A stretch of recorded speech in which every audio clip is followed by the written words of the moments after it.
Something unexpected happened. A knock on my apartment. It was nearly 9 p.m. I wasn't expecting anyone. When I opened it, I froze. Standing there looking exhausted and oddly vulnerable was Vanessa. She didn't say anything at first, just held up a grocery bag and said, "I brought that tea you like. The weird one with lavender and hibiscus." I let her in.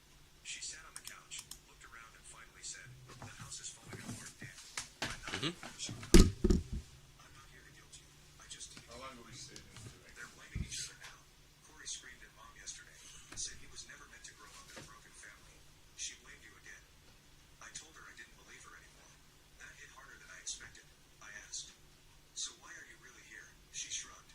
"Because I want out too, but I don't know how to start." And just like that, the dynamic shifted. I wasn't the scapegoat anymore. I was the escape route. I didn't answer right away. We sat in silence for a bit.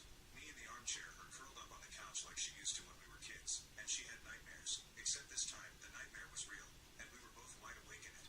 I studied her face. Vanessa had always been the quiet one. The peacekeeper. She'd learned early that the best way to avoid Mom's anger was to keep her head down and play along. But there was something different in her eyes now, like she was tired of shrinking. She sipped the tea slowly and added, "You know what she said the other day? That you always thought you were better than everyone else. That you wanted to punish us." I told her, "No, Daniel, just stop letting you walk all over it." That meant more than she probably realized. For years I felt like I was alone in seeing what was really going on. Mom had this ability to make people doubt themselves, to twist reality just enough that you question your own memory of things. And when no one stood up for me, it became easy to wonder if I was the problem. But hearing that Vanessa saw it too, it was like something heavy shifted off my chest. I asked her, "So what now? What do you want to do?" She hesitated. "I've been thinking about moving, getting a place of my own, maybe even leaving the state. But I'm scared. I've never done anything without her breathing down my neck." "Then maybe it's time you learn how," I said gently. "You deserve to live for yourself." She looked up at me with a small smile. "Do you think I'm too late?" I shook my head. "No, but you have to stop asking for permission to exist. That's step one." She nodded, and for the first time in a long while it felt like we were actually having a real sibling moment. Not strained, not obligatory, just two people who had been in the same storm for too long and were finally starting to reach dry land. She stayed the night, slept on the pull-out couch, wrapped in the blanket I bought years ago during a lonely winter. In the morning we had breakfast together. Nothing fancy, just toast, fruit, and some silence that for once wasn't uncomfortable. Before she left, she turned to me at the door. "You don't have to worry. I'm not going back there." I raised an eyebrow. "You sure?" She smiled. "Yeah, I think I'm finally done playing her games." And with that she was gone. I didn't expect what came next. A letter. Not an email. Not a text. An actual handwritten letter in a pale blue envelope with our family address scribbled in Mom's cursive. I debated throwing it out, but something told me to open it just to see. Inside was a single sheet of paper. No greeting, no apology, just this. "I hope you're proud of yourself. You've turned your siblings against me. You've broken this family. Don't think you're better than us, just because you have a little money and a high horse to sit on. Someday you'll be the one needing help. No one will come for you. No signature, no return address." It was almost funny. Even in writing, she couldn't help but turn herself into the victim. No ownership, no reflection, just blame wrapped in bitterness. I folded the letter neatly and dropped it in the shredder. That night, I poured a drink and sat on my balcony, watching the city lights flicker. I thought about everything I'd lost, and everything I'd finally walked away from. And for once I didn't feel like the villain. I felt like someone who had finally saved himself. But just as I was ready to close that chapter, I got a call from an unknown number. I normally wouldn't have picked it up, but something told me to answer. A gruff voice on the other end said, "Is this Daniel Carson?" "Who's asking?" "This is Dave. I'm your mom's neighbor. I know we haven't met, but you might want to come by. There was an incident." My heart froze. "What kind of incident?" He hesitated. "She's fine. I mean physically, but the cops were here. And someone from Child Services showed up too.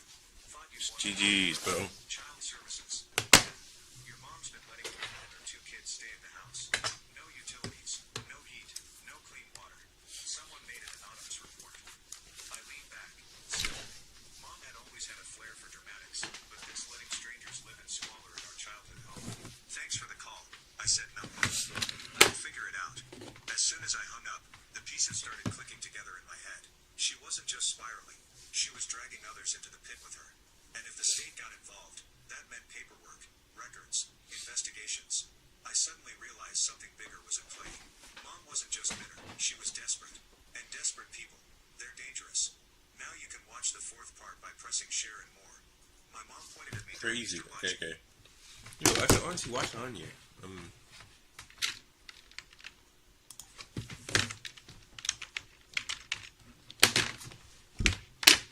This is the first thing that pops up.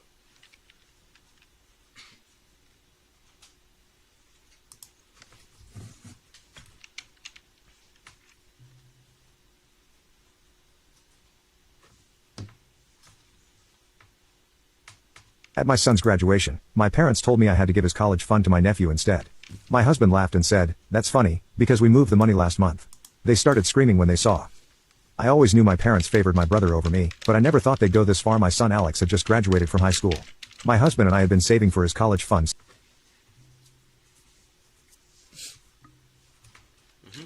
Is it part 4?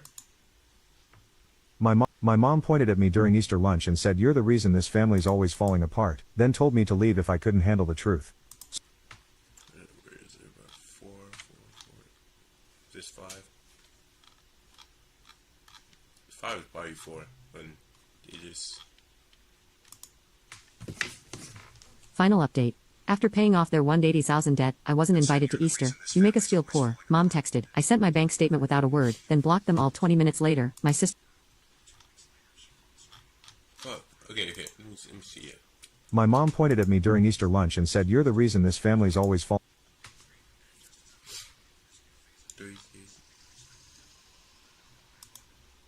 Update 3. For my graduation, they left a frozen pizza on the counter and... Bro only did it to part 3, then after just ended up. My sister and her fiancé demanded my apartment as a wedding gift. Alright, bro. Yeah, part 4 let me see like shut your bitch My mom ass up. pointed at me. Holy, bro. You have to... My mom... You see, this is a... My mom pointed at me during Easter lunch and said, "You're the reason this family's always falling apart," then told me to leave if I couldn't handle the truth. So I did quietly without a word. 2 weeks later she called screaming, "Why is the Wi-Fi, water and power all shut off?" I just replied, "Guess the family disgrace took the utilities with them." Update 3. But then just as I was settling into this new phase of peace, something unexpected happened. A knock on my apartment door. It was nearly 9 p.m. I wasn't expecting anyone. When I opened it I froze. Standing there looking exhausted and oddly vulnerable, was Vanessa. She didn't say anything at first, just held up a grocery bag and said, "I brought that tea you like. The weird one with lavender and hibiscus." I let her in. She sat on the couch, looked around and finally said, "The house is falling apart, Danny." I nodded. She went on, "I'm not here to guilt you. I just needed to get away. They're blaming each other now. Corey screamed at Mom yesterday. Said he was never meant to grow up in a broken family. She blamed you again." I told her I didn't believe her anymore. That hit harder than I expected. I asked, "So why are you really here?" She shrugged. "Because I want out too, but I don't know how to start." And just like that, the dynamic shifted. I wasn't the scapegoat anymore. I was the escape route. I didn't answer right away. We sat in silence for a bit, me in the armchair, her curled up on the couch like she used to when we were kids, and she had nightmares, except this time the nightmare was real, and we were both wide awake in it. I studied her face. Vanessa had always been the quiet one. The peacekeeper. She'd learned early that the best way to avoid Mom's anger was to keep her head down and play along. But there was something different in her eyes now, like she was tired of shrinking. She sipped the tea slowly and added, "You know what she said the other day? That you always thought you were better than everyone else. That you wanted to punish us." I told her, "No, Daniel just stopped letting you walk all over him." That meant more than she probably realized. For years I'd felt like I was alone in seeing what was really going on. Mom had this ability to make people doubt themselves, to twist reality. Before she left she turned to me at the door. "You don't have to worry. I'm not going back there." I raised an eyebrow. "You sure?" She smiled. "Yeah, I think I'm finally done. You're better than us, just because you have a little money and a high..." I felt like someone who had finally saved himself. But just as I was ready to close that chapter, I got a call from an unknown number. I normally wouldn't have picked it up, but something told me to answer. A gruff voice on the other end said, "Is this Daniel Carson?" "Who's asking?" "This is Dave. I'm your mom's neighbor. I know we haven't met, but you might want to come by. There was an incident." My heart froze. "What kind of incident?" He hesitated. "She's fine. I mean physically, but the cops were here. And someone from Child Services showed up too. Thought you'd want to know." "Child Services?" "Yeah. Your mom's been letting a woman and her 2 kids stay at the house. No utilities, no heat, No clean water. Someone made an anonymous report. I leaned back, stunned. Mom had always had a flair for dramatics, but this letting strangers live in squalor in our childhood home. Thanks for the call, I said numbly. I'll figure it out. As soon as I hung up, the pieces started clicking together in my head. She wasn't just spiraling, she was dragging others into the pit with her. And if She literally, what she did, she literally let other people, maybe she was trying to rent the house, so to gain extra money or something. Maybe she was like renting a part of the house. But, you never know. It could have just been letting them live in there for free. Like, that's crazy. If she was doing that, that's dumb of her. At least rent it. She can get extra money to pay off other stuff. If the state got involved, that meant paperwork, records, investigations. I suddenly realized something bigger was at play. Mom wasn't just bitter, she was desperate. And desperate people, they're dangerous. Now you can watch the 4th part by pressing share and more. My mom pointed at me during Easter lunch and said, "You're the reason this family's always falling apart," then told me to leave if I couldn't handle the truth. So I did quietly without a word. 2 weeks later she called. Oh, it's not making. Okay, let me see this. No, that's 3. My mom 2, 1, 4.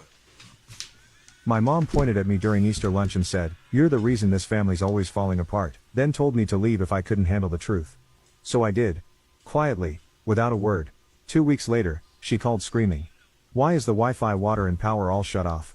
I just replied, "Guess the family disgrace took the utilities with them." Update 4. I opened my laptop, heart pounding, and started drafting an affidavit for my lawyer, documenting everything I had done financially for her over the years. Every payment, every cosign, every saved email or bank receipt.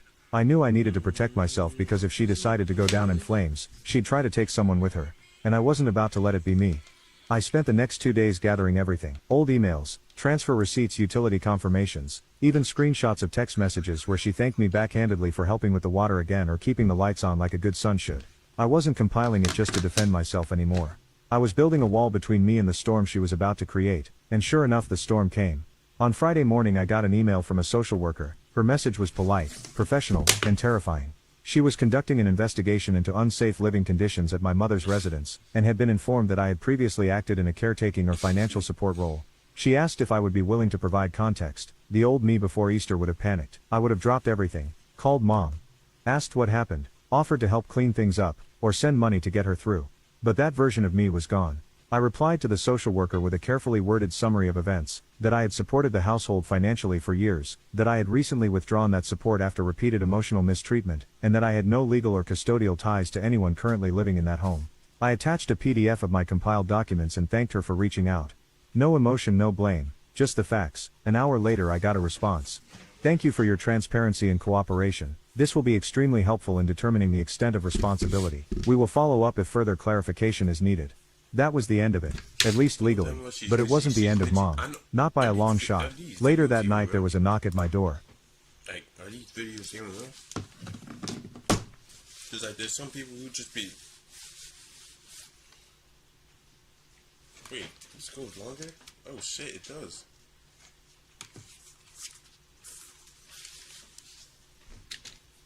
It was pouring rain. I was halfway through a movie when I opened it, expecting maybe a package delivery or Vanessa again. So they probably found where he lives, and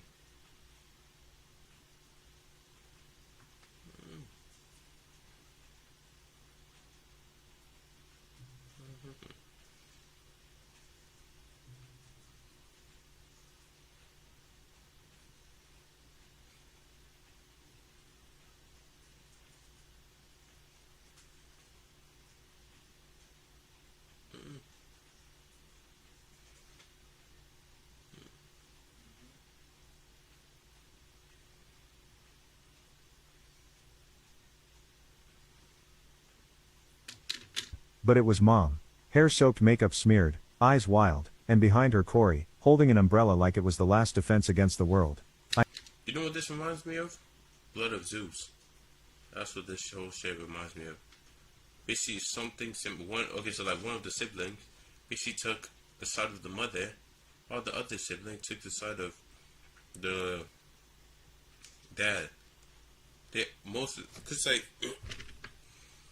mother was, but okay, the dad did something bad at one time. You know, Zeus basically did something bad like one time. Then, okay.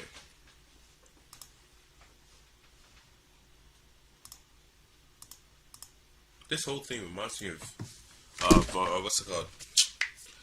What's it? Blood of Zeus? Like I said. So basically, this is what happened. Let me give you an explanation. Zeus basically cheated because he was trying to. I don't know what he was on. He was just trying to do something. He cheated. So and so happened. His wife found out. I forgot her name. Then it started a war. The kids, some of the kids will stay with the mother to defend her. After a while, some stay with Zeus, and it basically led up to some shit like this. Like since they stayed, one defended her till the end. I think his name is Artemis. No, that's just the running guy. He had black hair and he had armor and shit. I don't know whatever his name is. Something like that's just basically what it just reminded me of. I need to come in, she said without greeting. I didn't move. Why? Her voice cracked. Because this family is falling apart, Daniel, and you're standing there like you're not watching it happen. I took a slow breath. You told me I was the reason it was falling apart. Remember at Easter in front of everyone. She brushed it off with a scoff. You're still on that, Daniel. I was frustrated. People say things when they're pushed. You weren't pushed. I replied calm. You meant it. It's literally what you were thinking of, and you literally meant it. You always mean it when it comes to me. Corey stepped forward, voice low. Dan, come on. Nigga, shut your bitch ass up. Like, god damn. I would say that. Like, bro, I'm gonna slam the door in the face, locking it. Go sleep outside, bitch. This is getting out of hand. The state's talking about repossessing the house. There's an inspection scheduled. They say mom's unstable. She is, I said before I could stop myself. Her mouth opened in shock. Excuse me. I looked directly at her. You let strangers with kids live in a house with no running water. You blamed me when the services I paid for shut off. You've never once taken accountability for anything. Bro. You don't understand what it's like, she snapped. Raising 3 kids alone, abandoned, underappreciated. I didn't abandon you, I said, my voice rising just slightly. I carried you for years. I paid the bills. I cleaned up your messes. I put my life on hold to make sure this family didn't drown. And you repaid me by publicly humiliating me. By turning my siblings against me. By using me. Her face twisted. For a moment I saw something break in her eyes. But then she pivoted like she always did. You think you're so much better than us now with your apartment and your little job and your independence. But when your father left, I had nothing. I built what I could and all you've done is tear it down. I could have argued. I could have yelled back. But instead I opened the door wider, not to let them in, but to let them leave. You're not welcome here, Mom. And until you get help, real help, there's nothing left for us to talk about. She stared at me, furious, and speechless. Corey looked like he wanted to say something, but instead, he turned his eyes to the ground and followed her back into the rain. I closed the door, locked it, and stood there for a long time, just breathing. That night, Vanessa called. I told her everything. She didn't cry, didn't panic. She said, "Good, you finally drew the line." We started talking more regularly after that. She made good on her plan to move out, got a small studio across town, picked up more hours at her job, and even signed up for night classes. We didn't talk about Mom much, just enough to keep each other updated. Last we heard, the inspection didn't go well. Child Services removed the woman and her kids from the home. The house was put under review for code violations. Corey eventually moved in with some friends, and from what Vanessa heard, Mom started staying with Aunt Denise, but even that was temporary. As for me, I got promoted, moved to a bigger apartment, started volunteering on weekends. I stopped waiting for texts or letters or holiday invitations that would never come. And on my birthday, for the first time in over a decade, I didn't receive a guilt-laced phone call or an obligation-laced package of homemade cookies. I received nothing, and it felt like everything because in the end I didn't need revenge. I didn't need to hurt her back, I just needed to stop letting her hurt me. And when she finally realized she couldn't control me anymore, when she was forced to sit in the very silence she used to weaponize, I think that was the loudest message I could have ever sent. Not a word, not a cent, not a tear, just peace. My mom Damn, bro. So that's how it ends, bro? No part 5? Yo. No part 5? Yo, I'm gonna have to... This is actually fun. Just listen to stories like this, bro. Get niggas in the comments. 10 out of 10, 10 out. Shut your ass up. Like, god damn. Tracy Traylon. Taiwan, or whatever you call it, Taiwan. Where the hell is that? See, that's actually entertaining. Okay, part four. Fuck. My mom. I clicked the wrong thing. Yeah, right here. It's probably the same thing. Good, I laughed into the silence of my empty phone. No texts, no calls, no family draining my bank account. As I finally breathed, without the crushing weight of being everyone's ATM machine. The silence afterward was unreal. No calls, no texts, no sudden knocks on the door. It was like they collectively decided I didn't exist. And you know what? It felt amazing. For the first time in years, I woke up without that dull pressure in my chest. The one that whispers, "What will they need from you today?" No more scanning my bank app to check if I had enough to cover their latest emergency.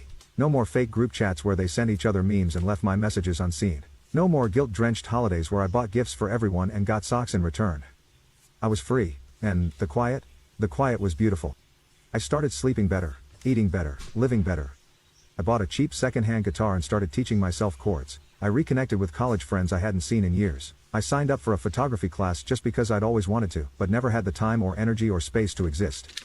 For once, every cent I earned went toward me, my rent, my groceries, my future. It felt selfish, then it felt fair, then it felt right.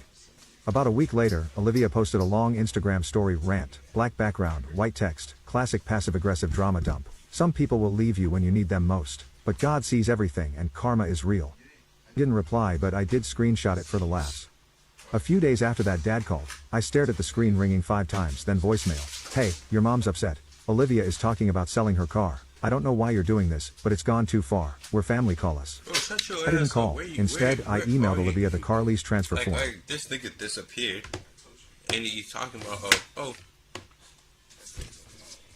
he literally disappeared, and he's chatting about like,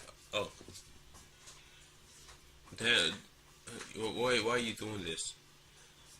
Bro, like father, like son. Think about it, bro. Deadline 14 days. Subject line, "You're welcome." Then came the real surprise. Kelly, my cousin's wife, reached out of nowhere. She was at the Easter gathering when everything blew up, standing quietly in the background, as Olivia cursed, and my mom clutched her pearls like I'd murdered someone. She messaged me late one night. "I know this might be weird, but I just wanted to say thank you. I'd never seen anyone in this family stand up for themselves like that. Honestly, it made me realize a lot about how they treat people. You didn't deserve that. I hope you're but I just wanted to say thank you. I'd never seen anyone," as Olivia cursed, and my mom clutched her pearls like I'd murdered someone. She messaged me late one night. "I know this might be weird, but I just wanted to say thank you. I'd never seen anyone in this family stand up for themselves like that. Honestly, it made me realize a lot about how they treat people. You didn't deserve that. I hope you're doing okay." I just stared at the message for a while. Someone saw it. Someone finally saw me. I wrote back, "I'm better than okay," for the first time in a long time. But of course, peace never lasts forever in my family. 2 weeks later, I came home to find a letter taped to my apartment door. No return address. Inside was a handwritten note from my mom. The first line, "We raised you better than this." The last, "You'll always be our son, even if you've forgotten what that means." I folded it in half, tossed it in the trash, and went out for tacos. Because here's the thing they'll never understand. I didn't forget what family means. They never knew. They thought love was control, that money equaled obedience, that silence meant agreement, that sacrificing yourself was proof of loyalty. But me, I finally knew better. Now I walk into my own apartment and it's quiet. Not because I'm unwanted, but because I want the silence. I light a candle, put on some music, sit by the window, and breathe. No one's waiting for me to fail. No one's asking for a wire transfer. And for once, I don't feel like a backup plan in someone else's life. I feel like the main character in mine. You know what's wild? The world didn't end the day I told my family I was done. The sky didn't crack open, no thunder, no lightning bolt of regret. Just silence and freedom. A freedom so profound, I could finally hear myself think. And for someone like me, someone who lived his whole damn life playing the role of the good son, that silence was everything.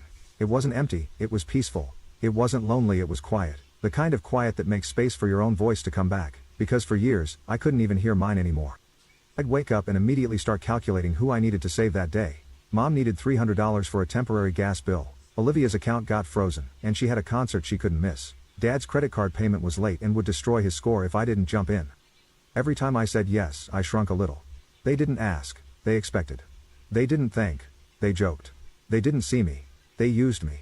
And I let them. Because I thought that was what love was supposed to feel like. Suffocating. I thought being needed was the same as being wanted. But it's not. Being used is not the same thing as being loved. It took one slammed door and a disconnected power line to finally understand that. After Easter, the messages stopped. No more threats. No Wait, what'd she door say? and a disconnected power line to. But it's not. Being used is not the same thing as being loved. It took one slammed door and a disconnected power line to finally understand that. After Easter, the messages stopped. No more threats. No more pleas. No more guilt bombs with bows on top. It's like I died, and they were too polite to say it. But that ghost face. It gave me the clearest view of my own life I've ever had. I started asking myself questions no one had ever let me ask before. What do I want? Who am I outside of them? What happens if I stop being their lifeline?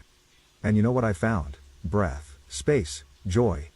I learned how to cook for myself. Real meals, not just cereal and shame. I joined a local music jam on Saturdays. I started writing. First, he's like improving himself and shit in his life. That's what he's rather, honestly. Man. Short stories, poetry, heck, even this. Turns out there's a whole person under the guilt. Then one evening, weeks after the fallout, I ran into someone at a bookstore. A girl I used to Oh, I was about to say his sister. know in college, Rachel. She looked different, happier, lighter. We got coffee, started talking, and at some point she asked, "Are you still close with your family?" I paused, then I said it. Really said it for the first time without flinching. No, I cut them off. She blinked, and then she smiled. Good.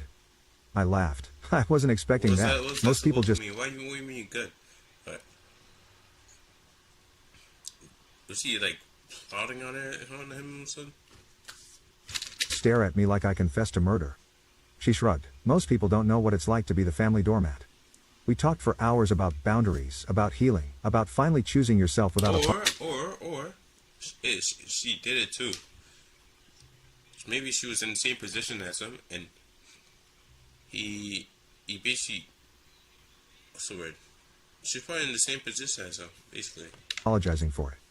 That night, walking home, I realized I wasn't broken anymore. I was rebuilding from the ground up without them, and that was okay. Weeks turned into months. I started noticing little things that meant everything. I no longer jumped when my phone rang. I no longer stared at my bank account with dread. I no longer checked Olivia's social media, waiting for the next jab. And one day, I found myself laughing, actually laughing, at a meme someone sent me. It hit me like a wave. Holy shit, I'm happy. Not because something amazing happened, but because nothing was draining me anymore. Because for the first time in forever, I wasn't someone else's crutch. I was just me. Alive, awake, untangled. Then the final twist. I got a voicemail from Mom. Her voice was shaky, soft, almost fragile. "Hi, sweetheart. I hope you're okay. Olivia has been going through a hard time. The house has been different without you. I know you're angry. I know we messed up, but you're still our son. We love you. I miss you." I listened to the message twice, and for the first time, I didn't cry. I didn't feel pulled back in. I think that's some very guilt tripping tactic or some shit, but just to get him to come back, after boom, get him to do the same thing he used to be doing, and boom. Didn't feel guilt or rage. I just felt done. And that feeling, it wasn't cold. It was warm. Warm like standing in the sun after years in the shade. So, here's what I know now. Saying no doesn't make you cruel, setting boundaries doesn't make you heartless, and walking away from toxic people, even if they're blood, isn't betrayal, it's survival. And yeah, maybe my name is now a curse word at their dinner table. Maybe they'll twist the story, make me the villain, the ungrateful, the cold-hearted. Let them. They're not in my life anymore, and my life is finally mine. So if you're reading this, and you're tired of being the one who always gives, always forgives, always sacrifices while they laugh behind your back, let me be the proof. You are allowed to stop. You are allowed to walk away. You are allowed to choose you. And if they ever tell you you are not welcome, you say good. I didn't come here to be welcome. I came to stop bleeding. Then you stand tall, walk out the door and never look back, because peace isn't a place they give you, it's the place you reclaim when you finally say, enough. Good, I laughed into the silence of my empty phone. No texts, no calls, no family draining my bank Damn, bro. It's like, that's honestly account. valid, As I though. finally... Like this shit, bro is getting his bread up. He's basically improving himself. Bro's getting his bread up. Everything. Dude, up. I'm so hungry right now. I could eat Graham Spearman. Hey, yo, who the hell was that? Graham Spearman. Oh shit, I got killed by a fire.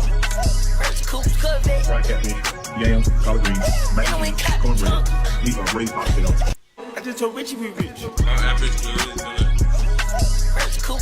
Fried catfish, yams, collard greens, mashed beans, cornbread. These are great cocktails. I say personally, I think the gorilla is not okay. If it's a death match. That's all you got? Why did you have to ask that? Look. Think about it. If it's a death match, 911. the That all you... if Okay. Think about it. If it's a death map, you versus the gorilla, and the gorilla is like, and after he's gonna kill like, let's just say 80-60% of them.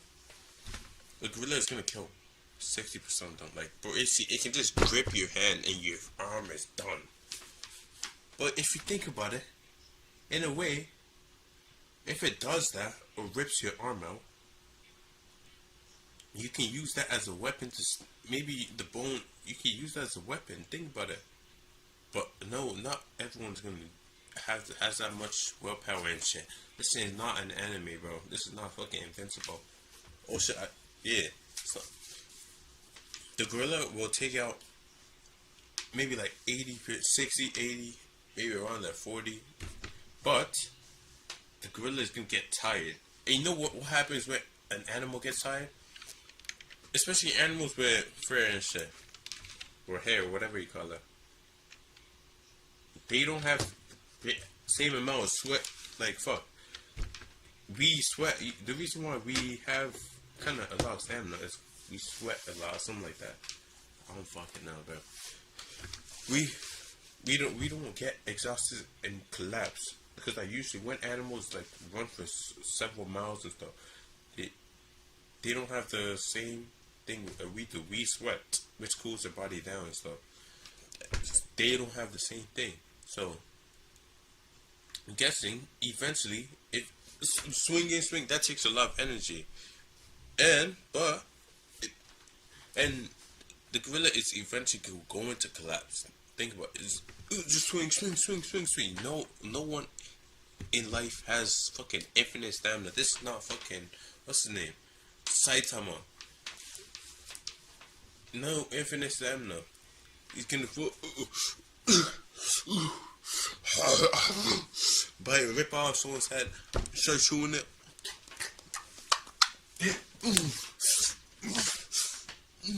There you go.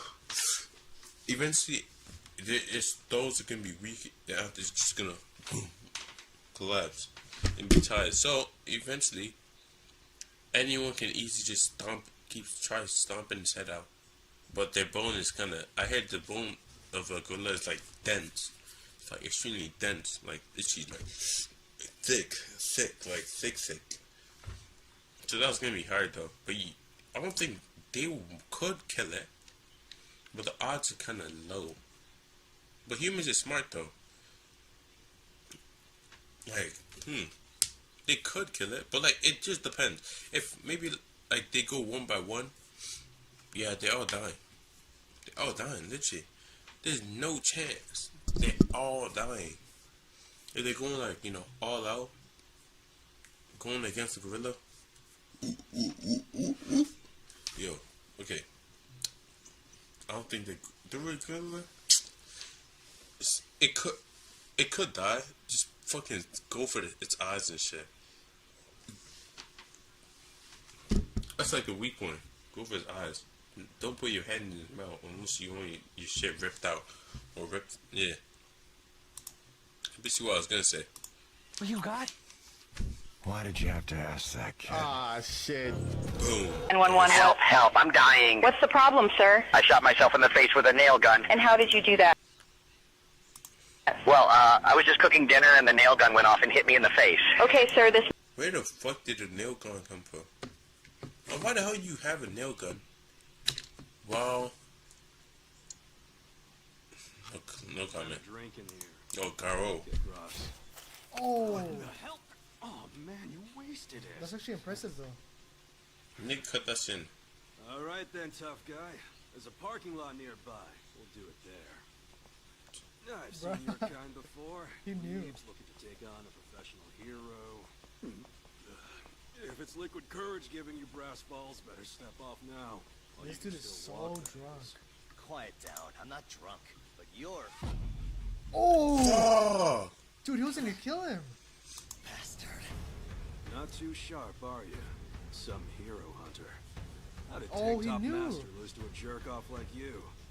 See, I ain't too bad at hunting myself. So I'll lay you out quick and give me another beer! Dude, he should have shot it before. You read the trajectory from my hand movement.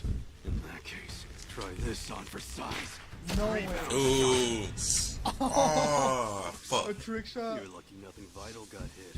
So what do you think? Ain't heroes incredible? You think that was just luck? I'd say it's about your coordination being off because you're hammered. You're gonna wish you'd finished me with that shot, because now you're a dead man. Don't worry, I got plenty of balls left Dang. for you. Well, bro, nigga takes a long time to reload, bro. Shape memory, golden bullets. Mode, multi-shot. Killer move. Golden No breakout! He probably dodge everything. Oh, He's dude, dodging he has all a that shotgun with gun. minimal movement. This guy's on another level. Still, I got one last shot. If that shit misses, GG, he's dead. He's dead. Yeah, GG's. GG's. Bro, what? He should start running at that point. Yeah, you So better what do you start think? running. Ain't monsters incredible? Yeah, GG's, bro. Good lord. Someone pour me up a double shot of whiskey. The hell. This right here is the most disturbing video game to ever exist. It's called Morimiya Middle School. What the fuck? Why? This right here is the most disturbing video game. School shoot. That's crazy, bro. That is insane. Who the hell? Why the hell a nigga decide to? Oh, it's America. Let's make a game about America. Like, who in the right mind decided to do that? To ever exist. It's called Morimiya Middle School Unaliving. And this video game is about, you guessed it, a massive school. You're basically the threat, basically. Unaliving. The game starts off with the main character complaining about how nobody in class wants to hang out with her and how she doesn't talk to anyone. And then she also rambles on about how none of her classmates like her and how she wants to unalive them. You then spawn in her room where you learn that her mom recently passed away and that her dad actually left to go get the milk. After this dialogue, that's when the game begins. And that's why the whole place is fucking house is disgusting, bro. Get things on the wall, dirt everywhere, paper on the floor. there are up to 4 endings. Ending number 1. This is if you really suck at the game. There's a chance where you can get tackled down by a bunch of teachers. And then after that, you're placed under arrest. There's a second ending where if you walk into the gymnasium, you're killed by this crazy girl right here who was a yandere. I think this might be a reference to Yandere Simulator, which is about another game where you have to unalive students. Basically, this girl says she has to protect her senpai, and then she stabs the protagonist a bunch of times. And then after that, it's game over. The third ending is where you accidentally blow yourself up. How the fuck you accidentally blow yourself up? What the hell? What the hell? What the helly? What the hell? What the helly? What the hell? What the helly?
Cook, bro. I don't know why this is an ending. And then the fourth and final ending, if you successfully massacre everyone in the school, you will then await your fate in a classroom and the SWAT team will pull up and arrest you. Also, for those wondering about the gameplay, it's basically like a top-down shooter similar to GTA 1. Also, I was able to find the Twitter of the guy who developed the game, which is... Yo, they need to get this nigga arrested, bro. This nigga should not be out here. That's my take, bro. This dude right here, Eric806359. Also, I really don't recommend going to this guy's Twitter because he has like all types of bizarre corn just posted on his Twitter. Also, he does not care about any of the backlash he is receiving from the game. In fact, this guy has talked about creating a new update for the game. And apparently in this update, you will be able to fight against the police. I'm not going to lie though, the game is very short and there's not very much to do in the game. It's basically like one of those games similar to Flappy Bird or Jetpack Joyride where you have to play the game Nigga really said Flappy Bird. That's kind of insane. multiple times and try to get the best score. So I guess they're just like trying to expand like the longevity of the actual content in the game. But yeah, you could literally play this game on any computer for free, which is crazy. Hey, bro, you can come in, bro. I made dinner. You straight? What the Oh, hold on. Hit the name on the ass, man. twin. This nigga needs to start shooting. Yo. Hit the name on the ass, twin. Hold on. Hit that bit one more time. Hit that bit one more time. Go ahead. Hit that bit one more time. Hey. Hold on, twin. Really hit that bit, though. Hit that bit one more time. One more. Do it for the camera. Do it for the Why am I Back your ass up, big bro. Bro, get the I did not know that. Ooh, it's two of them. It's another one. I seen another one. Hey, big bro. I know you ran that corner, big bro. Go ahead and show yourself and I won't shoot. Go ahead and show yourself and I won't shoot. I tried to warn you. I told you to show yourself. Yo. Got it done. Oh, fuck.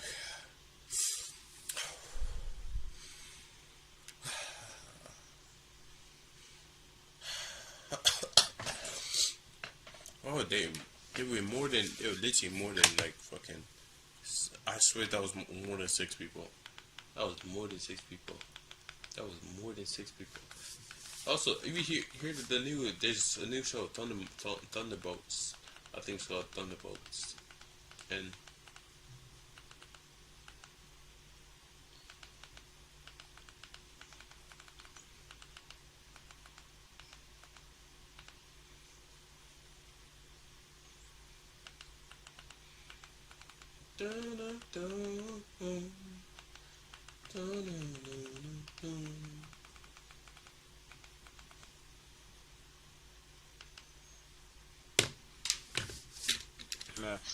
No.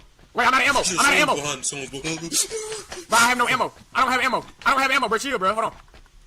I hear you fucking reload. Nigga, No, that nigga just trying to get me with no ammo. I just cut his ass. Ring around a Rosie on his ass. Hey, bro, you can come in, bro. I made dinner. You straight? My best friend came to me the day before my wedding, showing me photos of my fiancé and him in my bedroom, saying, "This is us tonight, while you were away. She was never yours," he smirked. I didn't react. But this morning, he woke up to find his life in ruins. What happened next will leave you speechless. Bad news. How the fuck did that happen? Shazam likes kids. He's What? a kid. Shazam? No. He's literally a kid, so he technically is allowed to, if you think about it. Bro's like fucking 12 years old.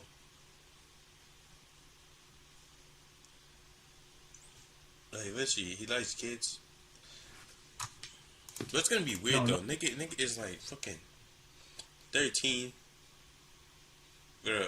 Pause. This song's gay as shit.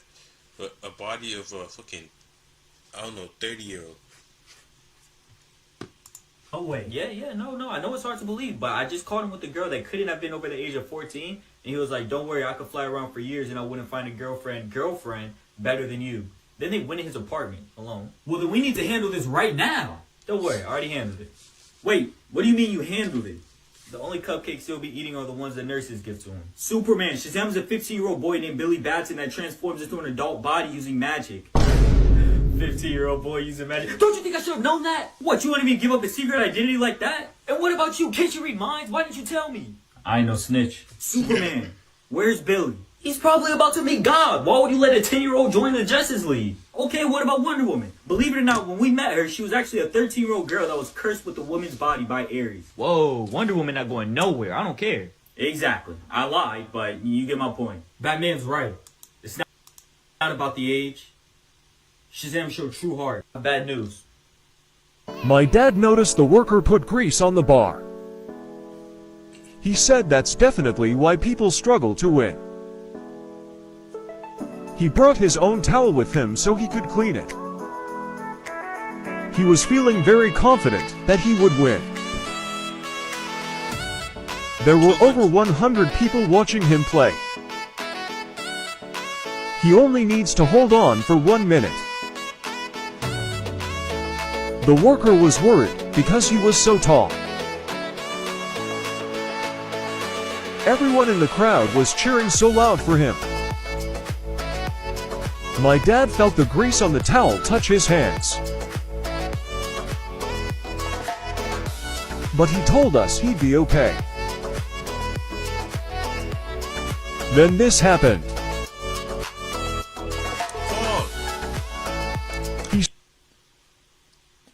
They literally said there's like a trick. I heard there's like a trick you can use. It's basically like you go like this, put this finger over the bar, go like that. Put this finger over the bar, and like that. It's gonna fuck up your thumb, but like you eventually gonna win it. It's gonna hurt because your whole hand is resting on your thumb. He said it was too slippery. My dad noticed the worker put grease. For $200, bro, I'd win that, bro. It's time! Huh? Black people are only 13% of the population, yet they commit 55% of the murders. Why? Because black people tend to be in lower economic statuses. Why don't poor Asians commit a lot of murders? Also, great question. So they come. I don't even black. know, I don't even know, bro. So he's actually racist. He's stating a fact. This is stupid. This stupid fact.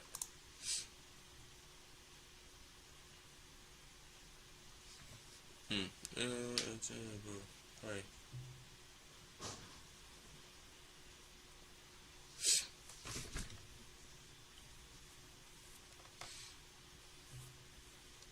New Zealand population.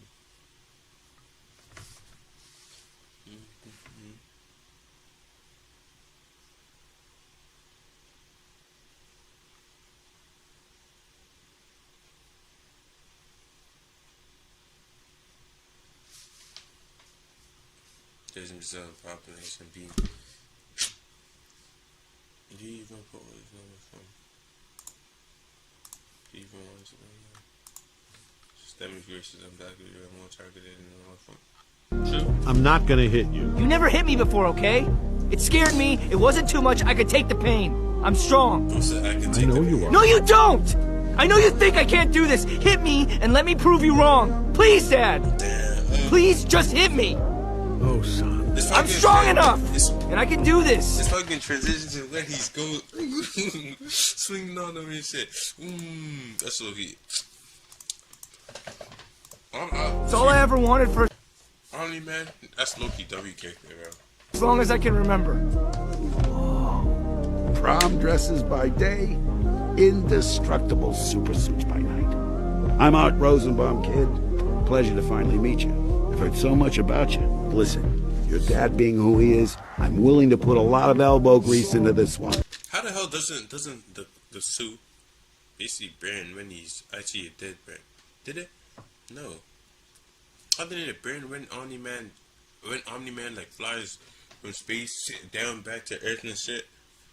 Probably, how doesn't it burn? His whole body is engulfed in flames and somehow it doesn't burn.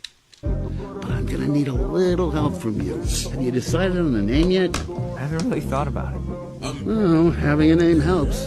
Darkwing has dark wings. The Red Rush is a red rush when he runs by you. You get it?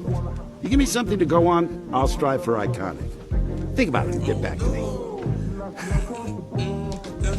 Son, kids your age think they're invincible, and it holds them back, makes them careless. The thing is, you're different. You actually are invincible.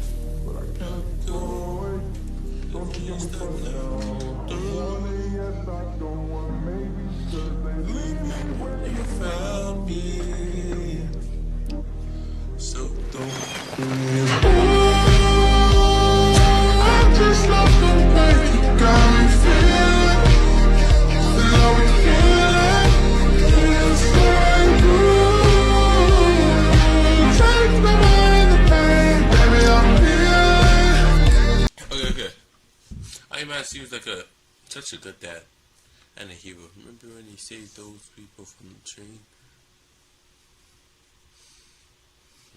Save what people? Wait, from the train? absolutely love that scene. Save people from the train. What train? Train scene. Wait, train scene?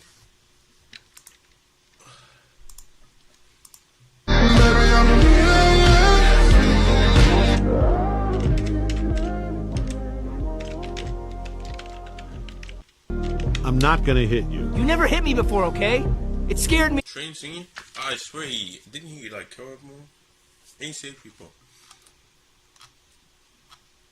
Remember when he saved people from the train scene? I'm guessing it's this, bro. You guys should stop. Like this. Look, this nigga really literally saw people flying and standing, and he decided, oh, let me just keep going. Or maybe he tried stopping it and just barely stopped.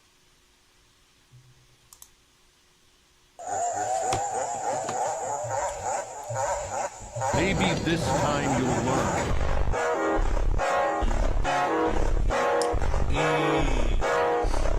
I still think, bro, it's, I don't know if it's just a writing, but tell me why. Why the fuck did everyone not go swarm him when he was doing all that? Why the hell did he, they were literally going 1v1 instead of everyone just gathered around them, started blasting, punching. Like literally, when he fucking got tied up, fucking, or whatever, Immortal should have just gone punching. The green ghost should just go in him, just go zoom. Use it. She's literally like one of the OPest people. Literally, she's like one of the OPest people. She's literally the most OP.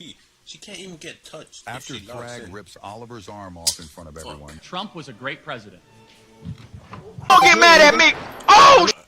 I want to chat about how I felt. Would you dare to live in this room? Two House spent 10 years collecting scrap metal, saving every penny he could just to buy this tiny room. It's unbelievably small. After a lot of thinking, he decided to make the best of it. At first, he scavenged for a simple wooden bed frame. Every night, he just lay down to sleep, but his back hurt badly. Eventually, he couldn't take it anymore and decided to renovate. He removed the window and welded 2 sturdy steel frames, extended a few steel bars, and fixed everything securely into the walls. With aluminum panels, he created extra space. Underneath, he built 2 storage compartments for bedding. Close the. I just imagine one thing cracks. Call my friend who's. Just like I'm saying. Just imagine one thing cracks. You see, there's a crack on the floor. You step on it, boom! You're falling through. You're falling through the whole thing. You're fucking gliding like this is Fortnite and shit. You're aiming for the floor. Why doesn't everyone eat a devil fruit in one piece? After all, the only. Don't like literally. You're not gonna be able to swim. You're gonna basically drown every single time.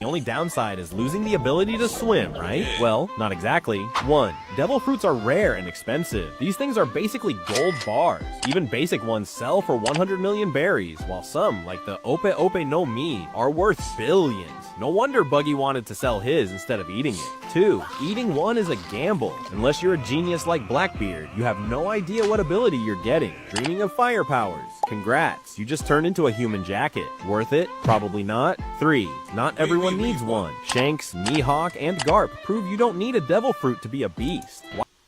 Why risk drowning when you can just turn into a human jacket? Worth it? Probably not. Human jacket? What? Turn into a human jacket. Worth it? you're getting. Dreaming of fire powers. Congrats, you just turned into a human jacket. Worth it? Probably not. 3. Not. Wait, so like they skin you alive and just basically chain you.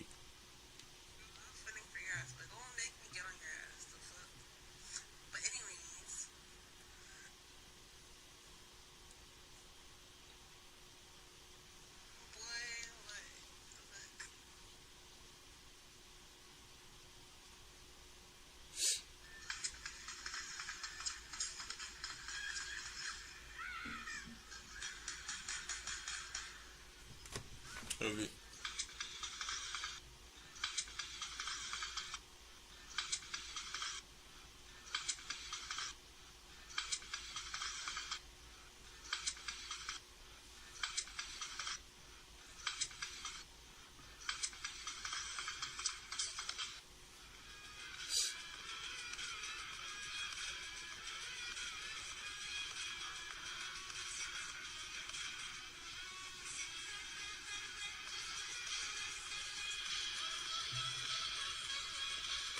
Pigeon? What the hell? Yo. This nigga is in the water. Oh, the snake. He had 2 snakes, and one of them escaped. At least they were in his hand and shit. Niggas tried to swim for his life. Bro was gonna get eaten alive, bro. Not everyone needs one. Shanks, Mihawk, and Garp prove you don't need a devil fruit to be a beast. Why risk drowning when you can just train like a monster? 4. Finding one is nearly impossible. In Alabasta, with 10 million people, only a handful have devil fruit powers. The odds, 1 in 5 million. Why doesn't everyone eat a devil fruit in one piece? So After all, if you find one, don't just say keep it. Who's gonna know if you have it? No one. What if there's some devil fruit meat fucking tracker or something? Word to my mother, nigga. Oh! She's good.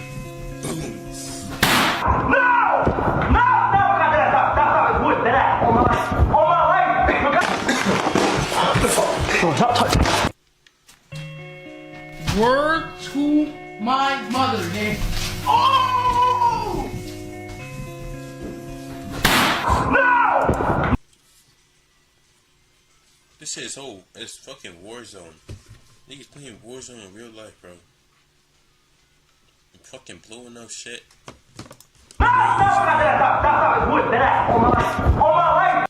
The second trap is the fake water pool trap.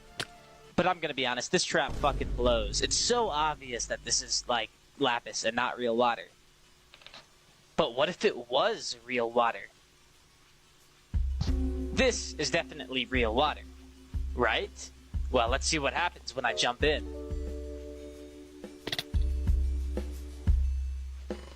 We hit a bunch of blue concrete under the water, and a bunch of redstone under the blue concrete. When this lever is flicked, all of the water gets swapped out for the blue concrete. So, me, Bitzel, and Godis partied up, and here's how it went. You ready? You ready? Okay, okay.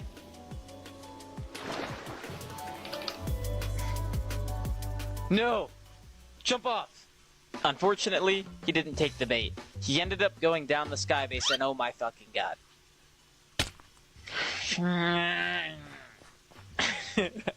I'm gonna gaslight this guy. You should come look at the trap at least. Okay, I'll look at it, bro. We built this trap. There was do you know how like boat entity stacking works?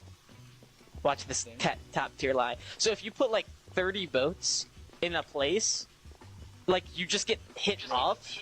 So there's actually, and we despawned some, there's actually a smart here, but we built this shit under a pond. So it doesn't even, like, we got some with this, but we built it under that little pond. Where's the echo? Americans, what is the rest of the world not ready to hear? 1. We don't think about you at all, even though we are the centerpiece for nearly all of your politics. 2. America isn't the only country with problems. We are just louder and take... Americans, what is the rest of the world not ready to hear? 1. We don't think about you at all, even though we are the centerpiece for nearly all of your politics. 2. America isn't the only country with problems. We are just louder and take up most of the spotlight. 3. You should be glad that we act as the global police, not China. 4. Most of you guys are getting pretty fat too. 5. Children are not your retirement fund. 6. We aren't uncultured because we don't travel. It's just that our states are the size of your countries. I can drive 8 hours in my state and still be in my state. 7. Crazy. Richie Khan, you tiny ass. America is more welcoming and inviting to foreigners than most other countries. 8. We are not a monolith. The difference in culture between states, even counties or towns, can be massive. Making a generalized statement about Americans is really disingenuous. 9. The use of the metric system is way more prevalent here than you think. 10. If we stopped interfering in foreign affairs and pulled all our tax dollars away from foreign funding, many countries would cease to exist. 11. You can talk bad about America all you want, but there's a reason people from your countries immigrate here. 12. You all need to spend more money on your military and stop relying on us. 13. Most people in the US actually don't own any guns. 14. The US is probably not even top 10 or 20 for racism. 15. There are a lot more educated Americans than you think. The best universities on the planet are American. 16. The government is not an accurate reflection of the people. The vast majority of Americans are moderates who have views all over the spectrum depending on the topic. Americans, what is the rest of the... Ain't no way, bro. Ain't no way. Bro, this guy ain't even moving! You dropped it down. There's no way. We can't win, bro. We can't win. Oh my god. Bro, like this, like, bro, so I think someone said this. They should fucking take all the money from, I think, Game of Thrones, or half the money, or just a tiny bit, like 10% of the money. Put it in Game of Thrones. Every episode is gonna be like this, and put it into Invincible. Every episode is gonna be like that good, bro. And I say they should do it, honestly. In 2007, a young boy was playing a video game when he was interrupted by He probably hacked fucking his parents. They decided the game he was playing, Halo 3, was too violent, claiming he wasn't mature enough to handle it. Annoyed but quiet, the boy agreed and handed it over. However, this wasn't the end. As his parents left his room and went downstairs to watch television, the boy slipped out and made his way to his father's bedroom. He opened the family's gun safe using a passcode he had secretly memorized. Inside was the confiscated game and a loaded 9mm pistol. He took both. Then he calmly walked downstairs, where his parents sat on the couch, completely unaware. Without saying a word, he raised the gun and fired. His mother was killed instantly. His father collapsed beside her. Moments later, the boy picked up the phone and dialed authorities. He told them his father had shot his mother, then turned the gun on himself. But when police arrived and surveyed the scene, things didn't add up. After an investigation and a hospital stay, the truth unraveled. His father had survived the injuries and revealed everything. The boy, Daniel Petris, was arrested and later sentenced to 23 years to life in prison. In 2007, a young boy was playing a video game when he was interrupted by his parents. They decided the game he was playing, Halo 3, was too violent, claiming he wasn't mature enough to handle it. Annoyed but quiet, the boy agreed and handed it over. However, this wasn't the end. As his parents left his room and went downstairs to watch television, the boy slipped out and made his way to his father's bedroom. He opened the family's gun safe using a passcode he had secretly memorized. Inside was the confiscated game and a loaded 9mm pistol. He took both. Then he calmly walked downstairs, where his parents sat on the couch, completely unaware. Without saying a word, he raised the gun and fired. His mother was killed instantly. His father collapsed beside her. Moments later... Damn, bro. After becoming the king of Asgard, Thor immediately had to deal with Galactus crashing on Asgard from the sky, interrupting his speech. However, just before he could kill him, Galactus explained that a great threat called the Black Winter is coming, as he then blacks out before telling him what it is. Thor therefore immediately called in all of Galactus's past heralds, demanding them to inform him what the Black Winter is. Nobody had an answer for that until Silver Surfer walked in and explained that the Black Winter is an entity that comes for entire realities by devouring universes, and that the only way to possibly defeat it would be to make Galactus feed on certain planets that contain unique energy. They therefore eventually went over to Galactus and woke him up, where he would then blast Thor with cosmic powers, making him his herald. And through descriptions and colors, we see that the DC universe had actually gotten devoured by the Black Winter. Thor then went with Galactus to help him feed on the required planets. However, a fight would break out between them because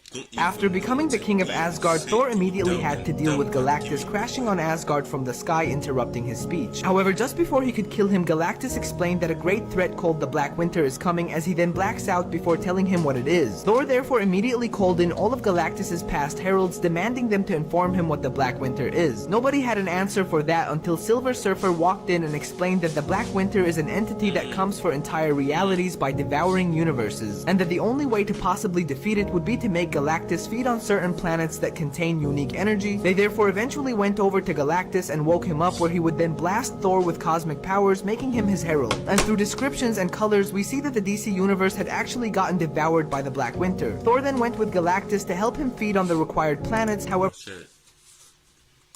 a fight would break out between them because Thor wanted to empty out the planets before letting Galactus eat them. He eventually moved out the planet's inhabitants using the Bifrost, but the planet was nonetheless destroyed to bits and pieces, which dragged in Beta Ray Bill because it was actually his home planet. He explained to Bill that they didn't. I'm guessing that's supposed to be he's supposed to be like fucking dog-looking version of Thor, or it could be just. What if that is basically Battle Beast? As him.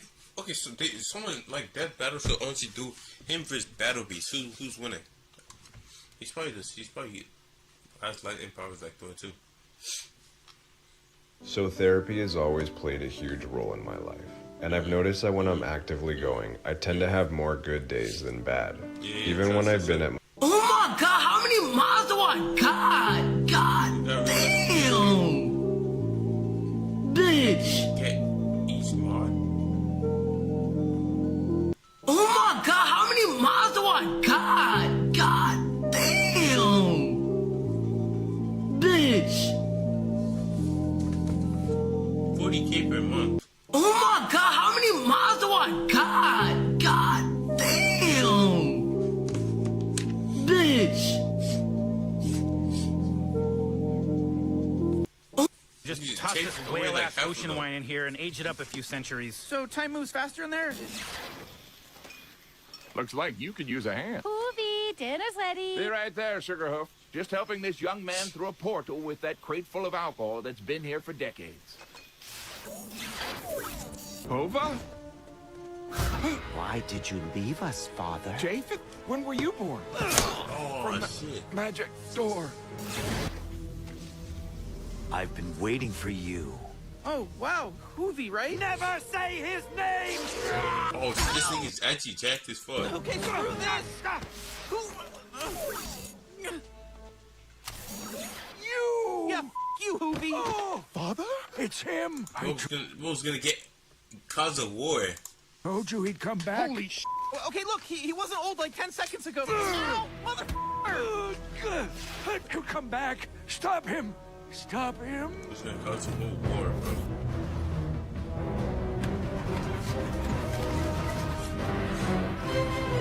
One day, the Dark Child shall return, and we will be ready. Just toss this whale-ass ocean wine in here and age it up a few... This game lets you build and fight your own Excuse me, sir. I just noticed your grass was long. I was wondering if I can give you a coat to cut it. Oh, I knew that was an undie, bro.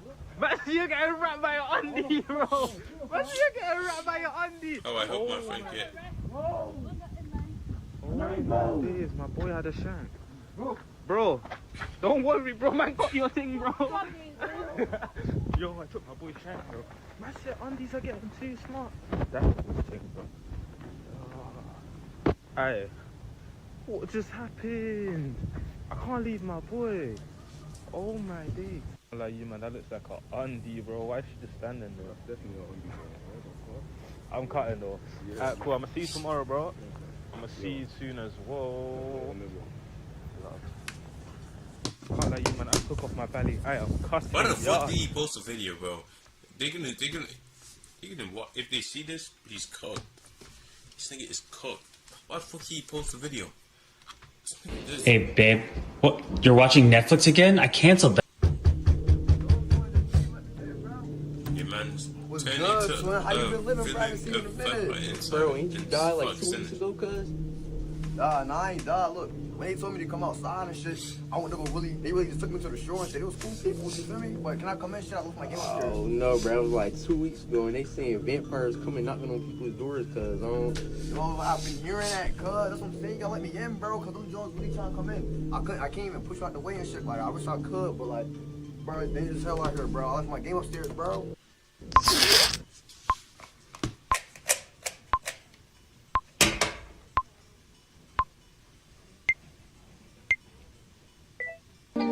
Yeah. Relock K. She wanna take me to Puerto Rico. She got me moving like a burrito. I wanna see what's underneath though. Count her web like a mosquito. I know. Oh. She wanna. Shit, bro. I told y'all to read all the comments. Somebody told me to shoot from half court on a spike. Ah, damn, Arthur, come on, man. And guess what? It's only 2 inches of error. Stay tuned. Dang! Dang! Get the second ball, Nate. We only brought one, bro. Bro, cut the fuck. You came out here with one ball, bro? That's what you told me. Man, shout out to the person in the comments, man. Y'all won this one. But stay tuned, there's more to come. Y'all won this one. Hey, come on, Nate. Bro, cut it off, Nate. I don't know what the hell. Cut it off, bro. My bad, bro. The same way you post your wins, you have to post your losses. I understand it now. He's gonna shoot that ball in and have to make it. What? Piss! You see I'm loud? Damn, he can crazy. Behind you? Volcano! Oh, that's a lot of fire. Is he dead? No. That's like 8 fingers worth. Excalibur. Would be dead. That was a whole lot easier than I expected it was gonna be. I know that was. Hands to the side, he's behind you. Really, dude. Have you never seen an anime? So that just who? Come on. What would Jing do? What would Jing do? I know. He would hit this like a How? A lookup from Clash of Clans. Yes, Clash of Clans. And all I've gotten is a lever, a ladder, and a frog spawn egg. Dog, what the fuck? Yep, Super Sweaty Ultra Tryhard is now on me. Heh. Thanks, Tim Sweeney. Oh yeah, I forgot. Fuck, I'm cooked.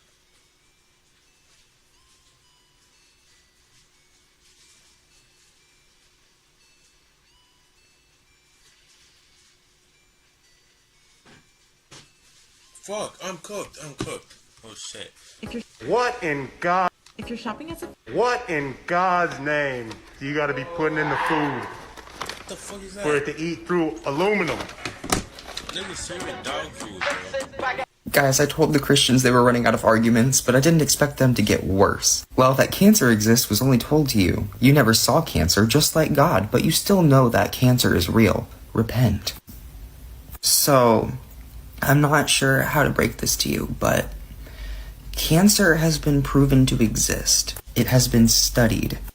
The elders of the tribe will break the teeth of the girl's lower jaw and then use a smooth knife to cut through the lower lip and stretch it to both sides. In order to prevent the wound from healing, they will also put a wooden block similar in size to the wound inside to fill the gap. After the wound has healed, they will put a clay or wooden block made round plate on the lower lip.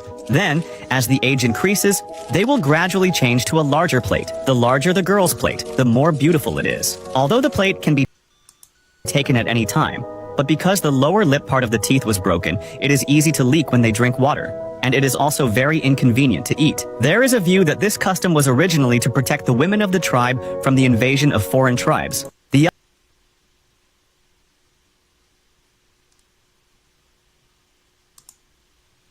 Fuck did I just watch, bro? Okay, what I thought, me looking at that, this made me think of, you know, the thing they put under that. What was the point of that? He literally just said it. What does the man do? Exactly. Yeah. Elders of the tribe will... They probably still do the same tradition till today. Still till today, bro.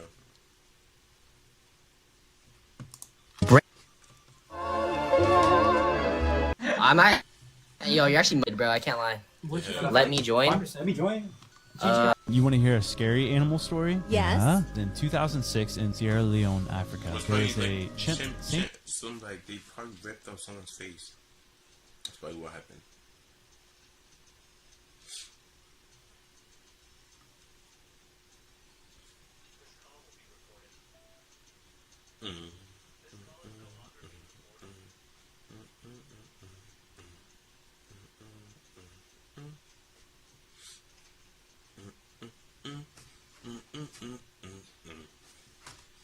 Someone's face, bro.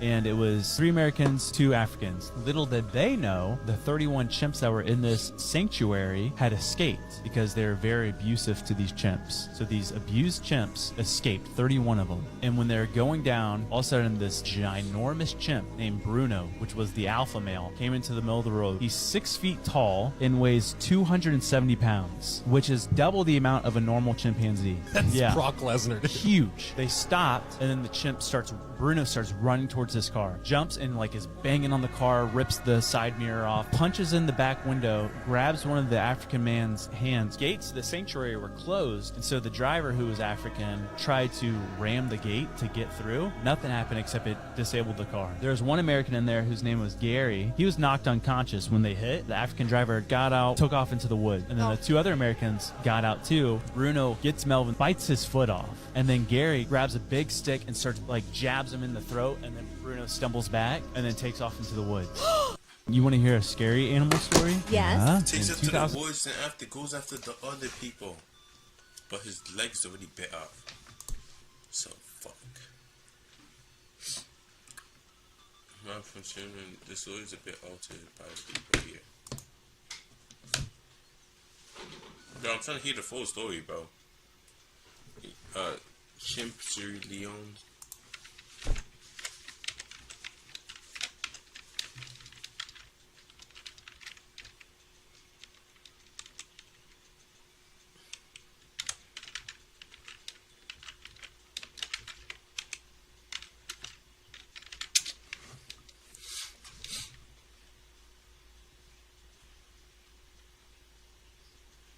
Bro, I need to hear the story. A story.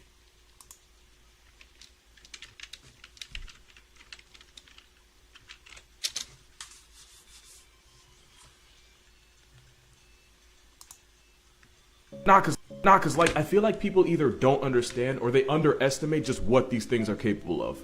Like the scariest thing.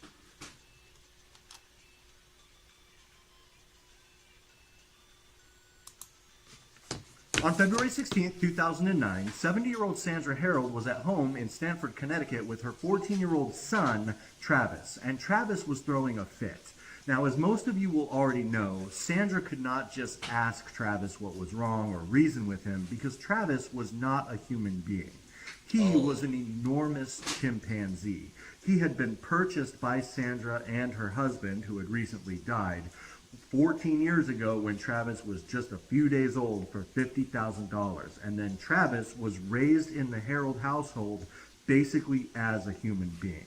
At this point, he was morbidly obese. He was 250 pounds. Obviously, he was fully sexually developed, and he had just recently started to kind of act out, and that's what he was doing on this day.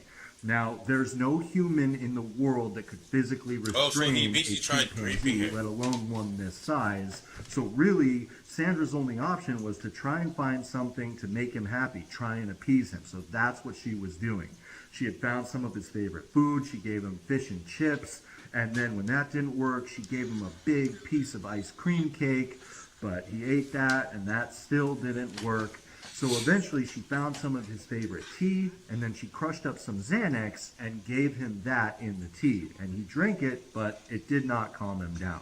Eventually, at some point during this tirade, Travis grabbed Sandra's car keys and, just throwing a fit, ran out of the house with them, trying to keep the car keys away from Sandra. Well, Sandra didn't really know what else to do other than to call the only other person that had spent some serious time around Travis.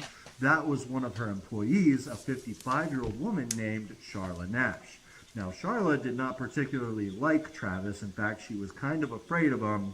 But, you know, her friend, 70-year-old Sandra, didn't really have a lot of other options, and, you know, Charla knew that. And so Charla agreed that, yes, she would come help calm Travis down, try and get him back into the house.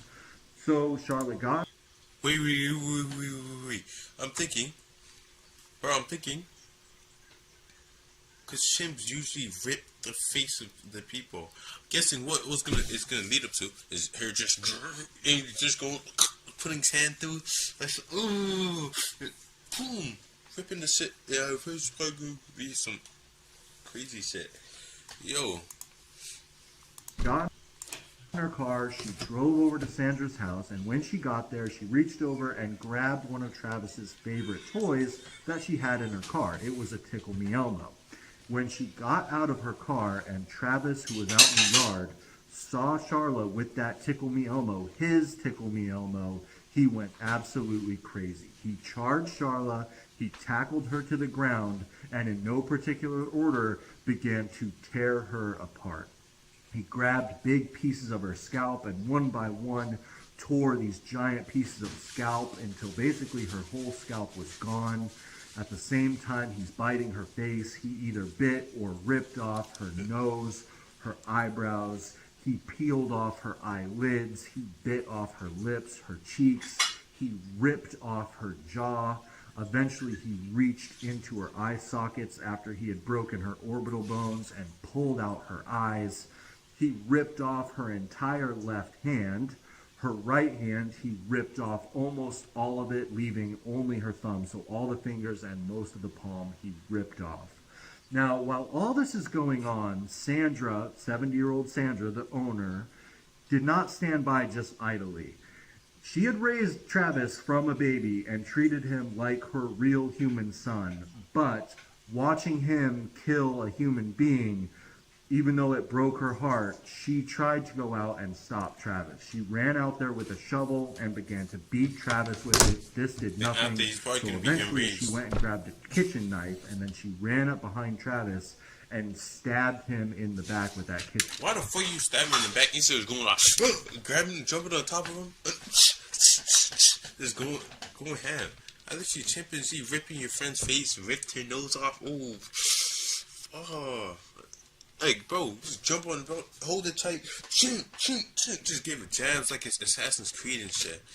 And again, this broke her heart, and Travis turned around and looked at her with a look that Sandra described as, "What are you doing, Mom?" But eventually, Travis just went back to tearing Charla apart. Now, Sandra, when she went to go stab her son, Travis, she looked down and she saw the state that Charla was in, and clearly Charla was dead. So after she stabbed Travis, Sandra ran back to Sandra's car, she locked herself inside, and she called the police. And this 911 call really does sound fake when you listen to it at first. You hear this chimpanzee, Travis, screaming in the background as it tears Charla apart. And of course, Sandra is just freaking out. She's screaming about this chimp who's tearing her friend apart, and the operator doesn't really believe her at first. He thinks it's a prank. But, of course, it wasn't a prank. And so EMS and police are called, and they both get on their way. EMS gets there first, but they can't get out of the car and go approach the scene because Travis is still... Yeah,